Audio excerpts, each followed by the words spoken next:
Hi. ನಾನಿವತ್ತು ಈ ಥರ ಪೈರನ್ನ ಹೇಗೆ ಮಾಡೋದು ಅನ್ನೋದು ತೋರಿಸ್ತಾ ಇದ್ದೀನಿ. ಅದಕ್ಕೋಸ್ಕರ ನೀವು ಯಾವುದಾದ್ರೂ ಒಂದು ಖಾಲಿ ಡಬ್ಬ ತಗೊಳ್ಳಿ ಪ್ಲಾಸ್ಟಿಕ್‌ದು.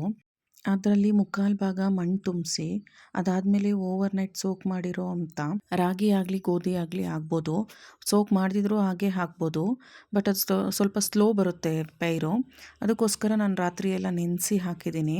ಮಣ್ಣು ಮೇಲೆ ನೆನೆಸಿರೋ ಗೋಧಿ ಎಲ್ಲ ಹಾಕಿ ಸ್ಪ್ರೆಡ್ ಮಾಡಿ, ಅದನ್ನು ಫುಲ್ ಮಣ್ಣು ಹಾಕಿ ಕವರ್ ಮಾಡಿ ಸ್ವಲ್ಪ ನೀರು ಚಿಮುಕ್ಸಿ ಪಕ್ಕಕ್ಕಿಡಿ. ಆ ಥರ ಮಾಡಿ ಒಂದು 2 ದಿನ ಬಿಟ್ಟು ನೋಡಿದ್ರೆ ಸಣ್ಣ ಸಣ್ಣದಾಗಿ ಮೊಳಕೆ ಬಂದಿತ್ತು.